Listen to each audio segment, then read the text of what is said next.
tender, love me true.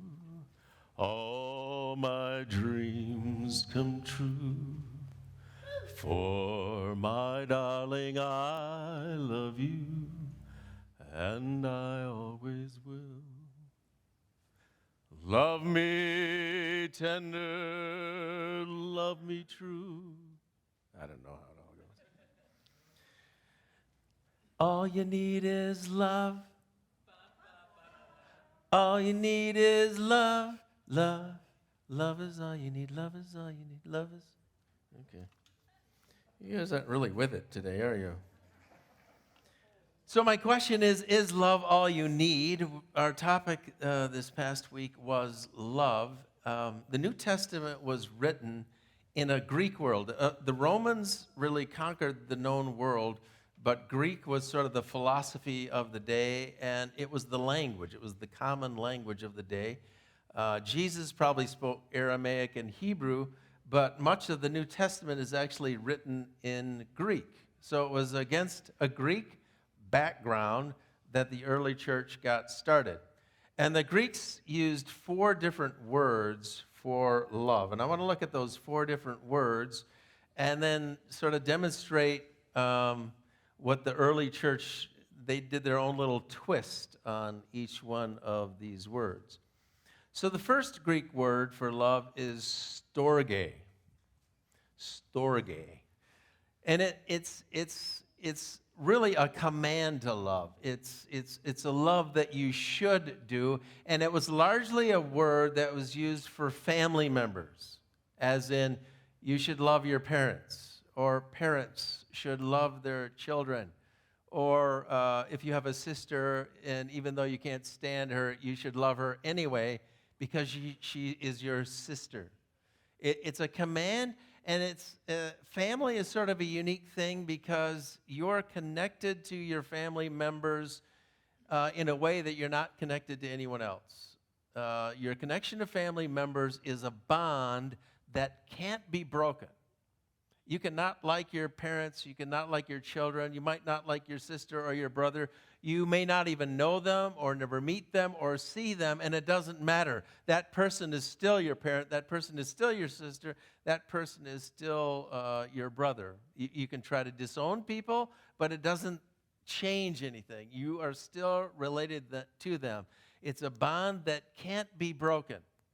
And in some ways, that's what we all want, because we all live in a world where, partnerships are formed and then they break. Friendships are formed and then they go south. Marriages are formed and they break apart. We live in a broken world. Countries fight. We go to war. We have police departments. All these things are because people can't get along and they don't bind. So we want something that will last. We want something that can get through the ups and downs of life. Nothing stays the same. So we want this kind of love. Storge, it's a command to love. And it was reserved for family members. But what did the early church do? In fact, Jesus started it by telling his disciples, I have a new commandment for you. And that is that you love one another. So he took that storge, that law command that was reserved for family, and he said, this is how you should treat everyone. And in fact, the early church started calling everyone in the church brother and sister, even though they're not brother and sister. We're not brothers and sisters, but we still to this day call people in a church brother or sister. Why? Because we're reflecting this kind of love that can't be broken, a love that we give to one another. So that's the storge love. Second kind of love is philios. Philios. Philios is the love between friends.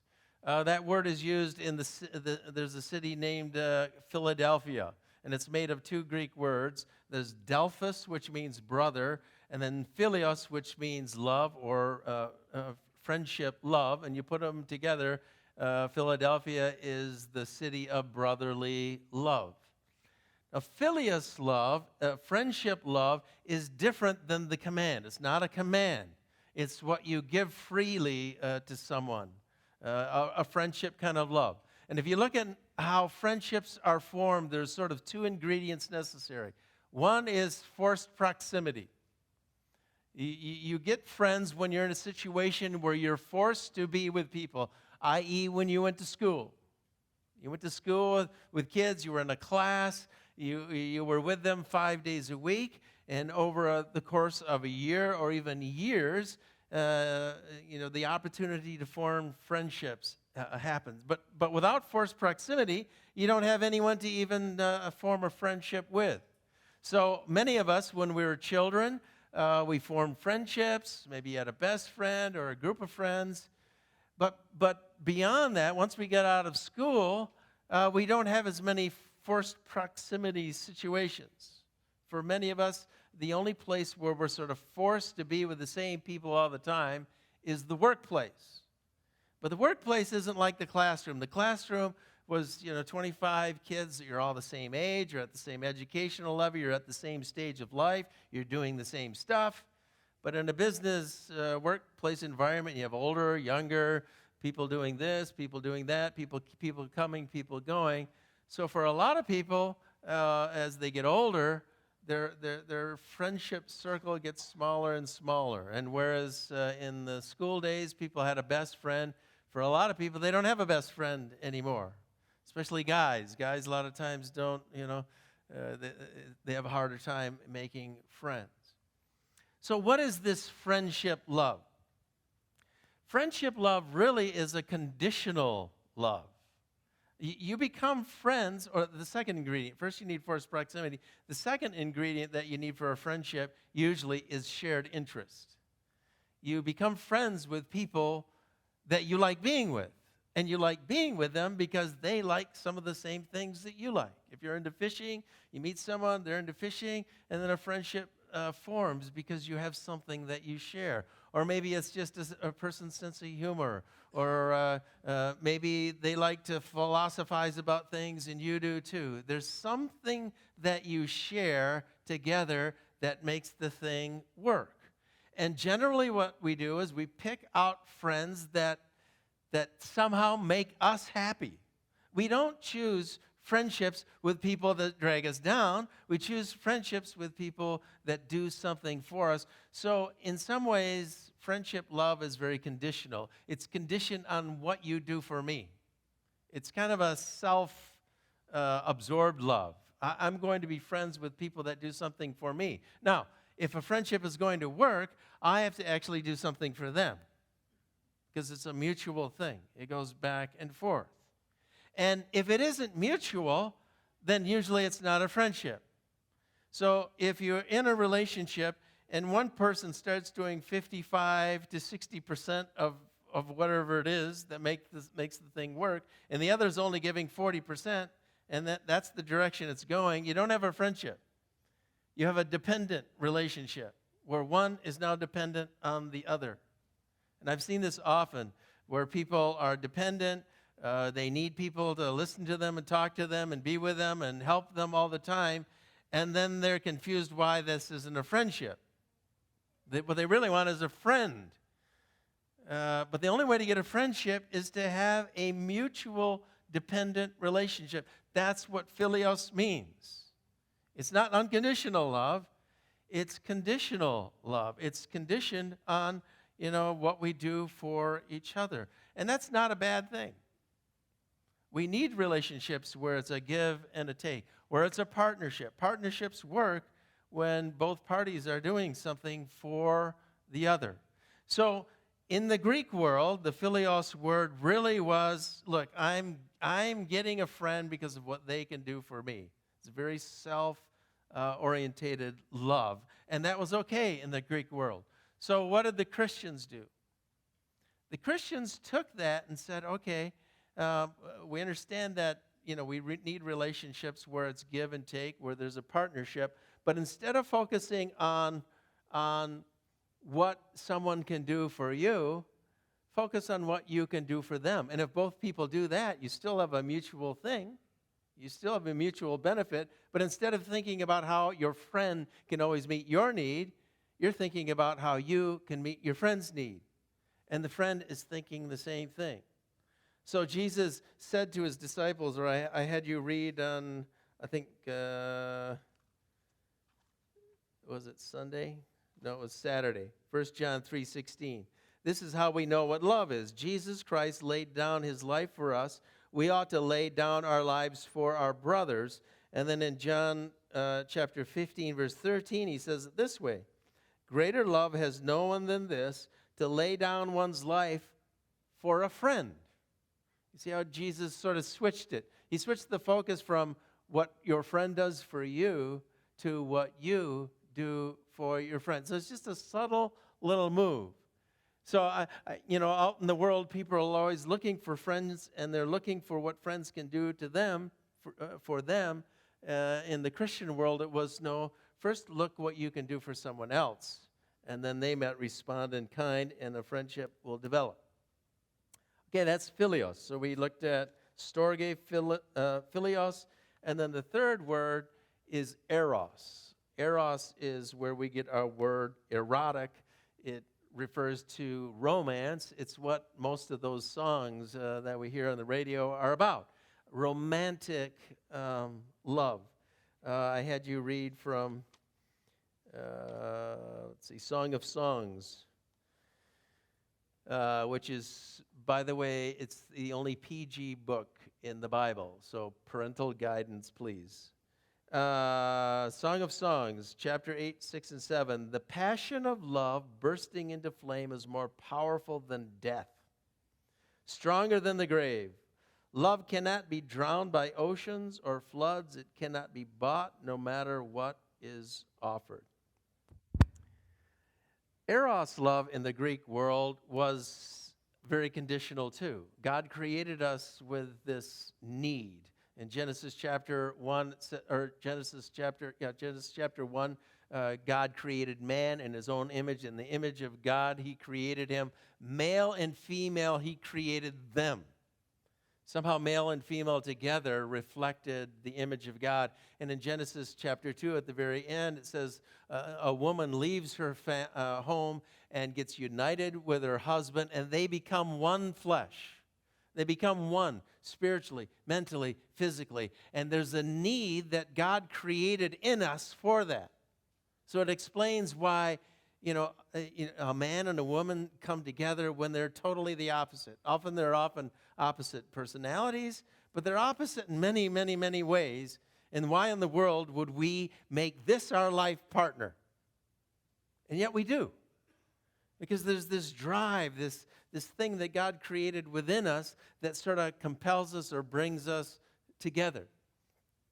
So we have this need, just like we have the need for air, we have the need for food, we have the need for drink, and we want this need satisfied. So again, this kind of love is very conditional.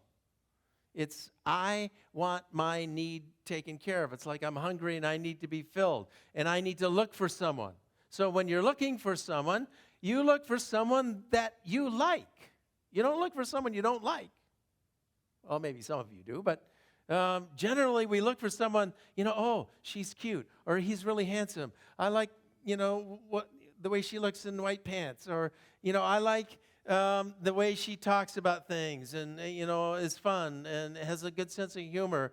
You look at all these qualities and you rate all these things and you go, I like this person because of all these things. You don't go, let's see, let me find the most miserable woman I can find that I'll have to really pour my life into to make any difference at all. That's not what you do. You don't go like, who's the hardest person I could end up with? Now, maybe you end up with that, but for some of you. But that's not where you start. You start with, I'm looking for someone that will satisfy me. It's about me. Okay, that's how marriages or relationships start. That's what eros love is all about. But if that's the way it continues, and that's, in some ways, that's the way our world looks at it.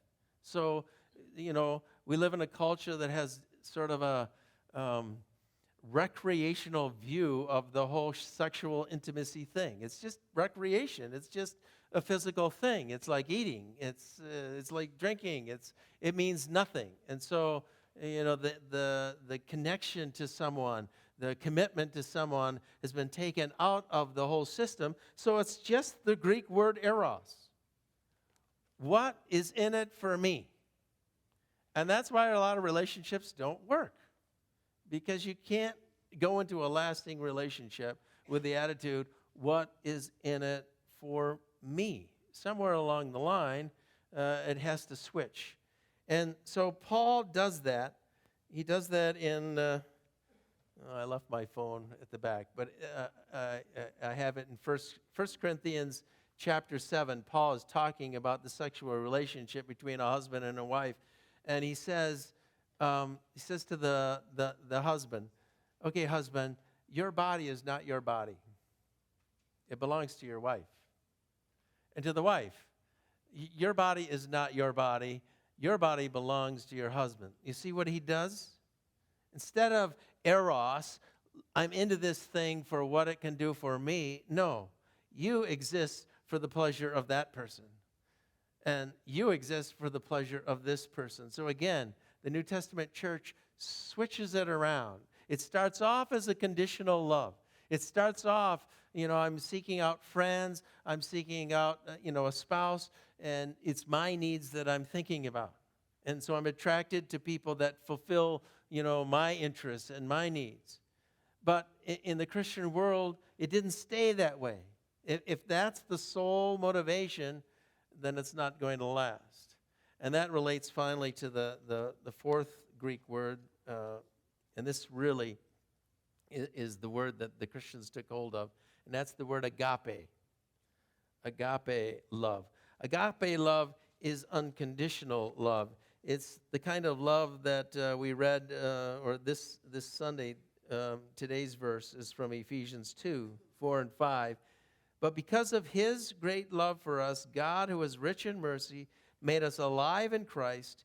Even when we were dead in transgression, it is by grace you have been saved by faith.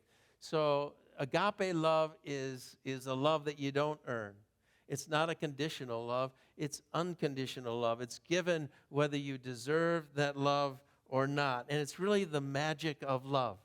It's how things get changed. We read from Luke chapter 15, verse 20. It's the story of the prodigal son. Takes his father's money, runs off, spends it, loses everything, and at some point thinks about his home, back home, and the servants have food, and here he is starving. So he decides, I'm going to go back. But I'm going to say I'm sorry, and maybe my father will let me be a servant. So he goes back, and the father, before the son is able to say anything, comes and hugs him, accepts him back as a son. And so the son is like overwhelmed, but he still confesses.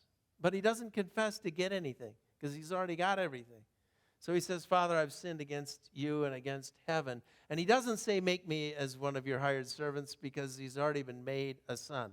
And his life is dramatically changed because he finally recognizes this love that his father has always had for him, this a love that he didn't deserve. It's when we experience a love that we don't deserve that we finally figure out what it is. We finally understand a connection to another person.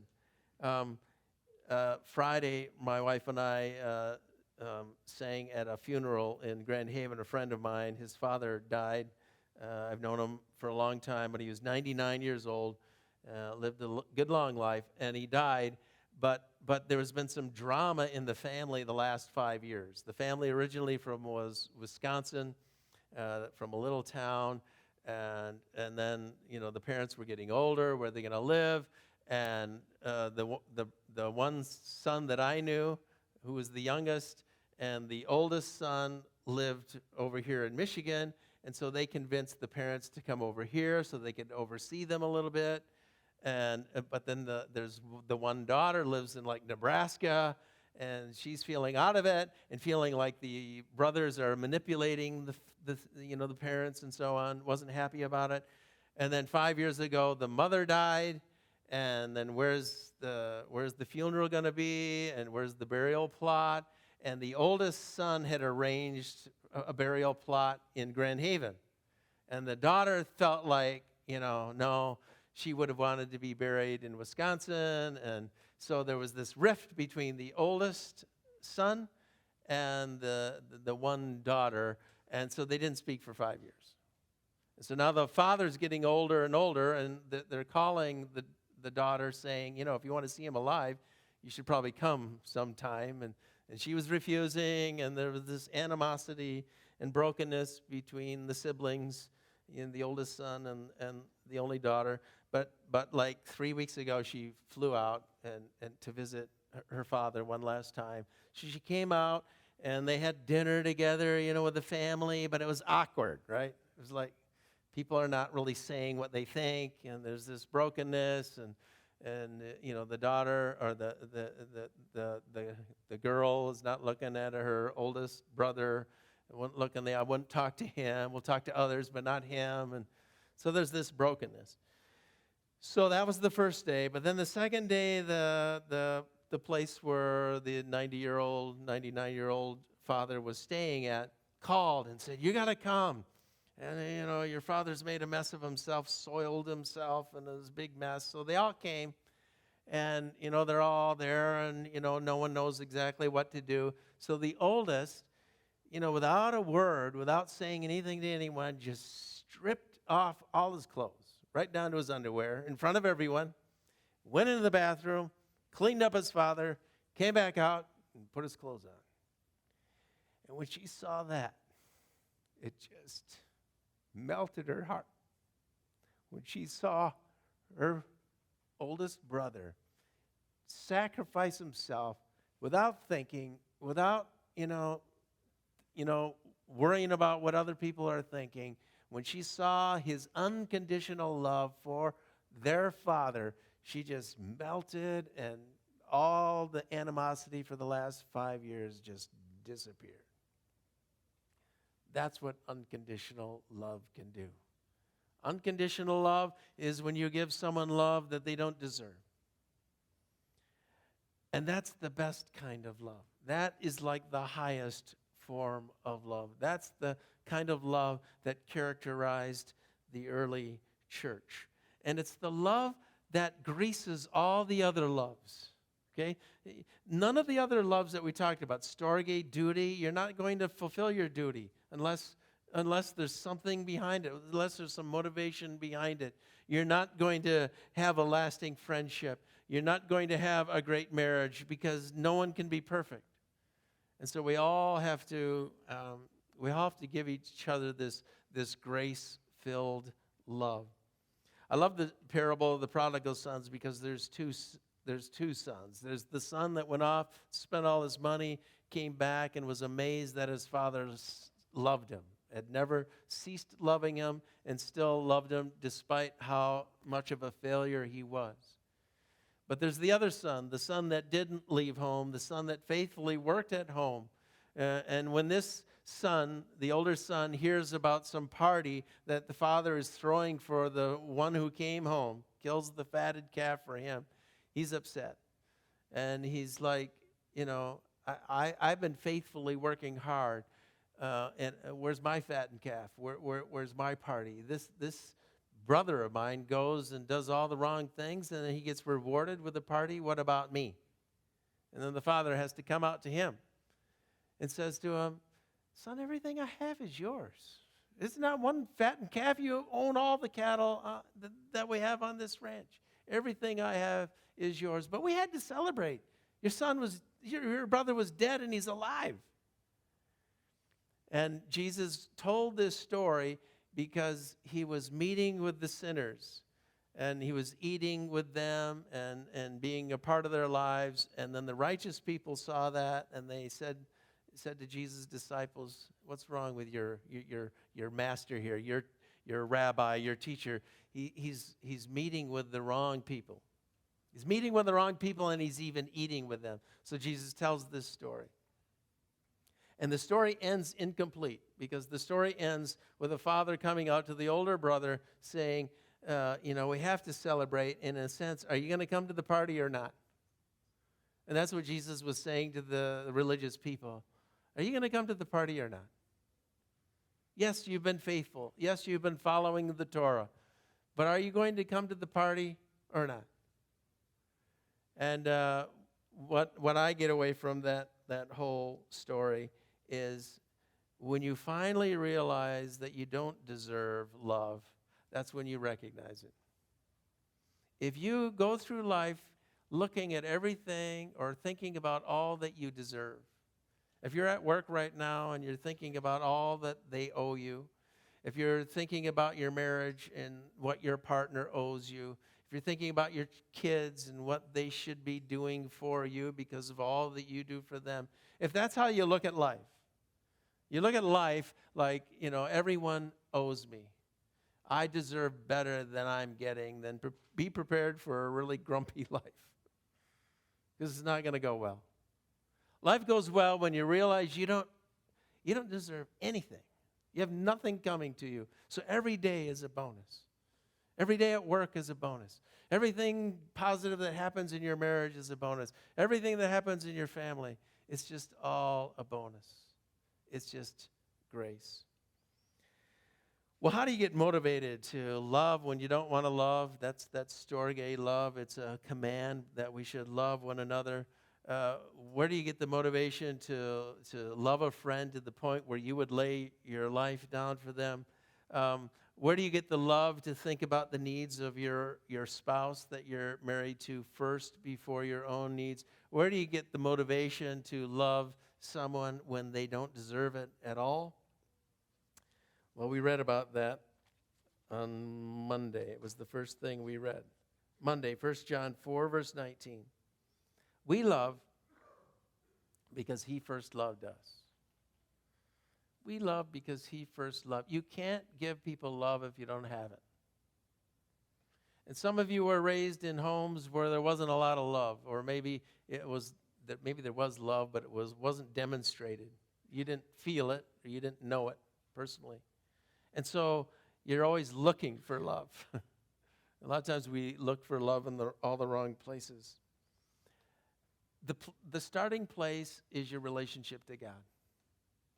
You're starting, whatever your upbringing was, whether it was love-filled or it wasn't, the starting place is the love that God has for you. Spend time with him. The more time you spend with God and in his word, the more God has a chance to communicate that he loves you. He loves you despite your failures, despite your inadequacies. He loves you with a grace-filled love. And the more you sense that, the more you can give it to others. Let's pray together. Lord, it's hard. It's hard sometimes to love. We know we should love our family members, but sometimes they don't make it very easy for us to do that. We want friends. Sometimes we just need to be a friend first. Some of us struggle in our marriages. It's a mutual dependent thing. And sometimes we feel like we've been hurt and it isn't mutual and that it's all one-sided. What we need is your grace to love with the agape love, the love that, a love that we receive, we don't deserve it. And help us to feel your love so that we can give it to others, so people can have a sense that they too matter in life. We pray this in Jesus' name. Amen. This time we'll have the offering. Jim mentioned if you're visiting, there's that little piece on the program if you want to fill that in and put that in as it goes around. And why don't we stand and sing our last song, which is about God's love to us.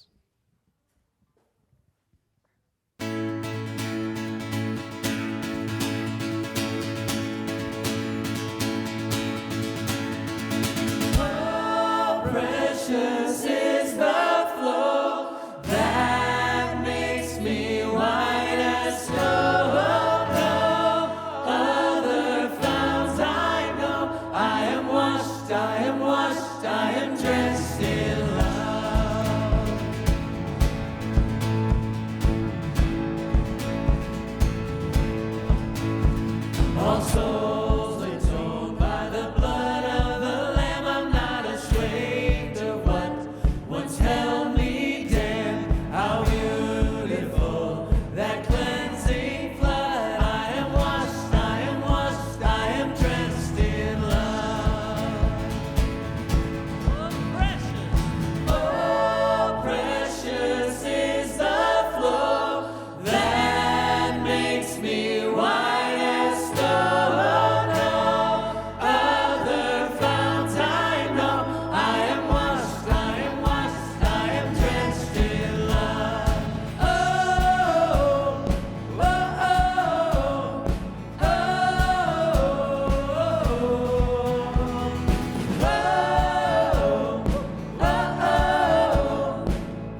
receive God's parting word of blessing. The grace of our Lord Jesus Christ, the love of God, and the fellowship of the Holy Spirit be with all of you. Amen. Will you join us, a little fellowship through the double doors? There's coffee, there's cookies, I know there's one biscuit with walnut and something.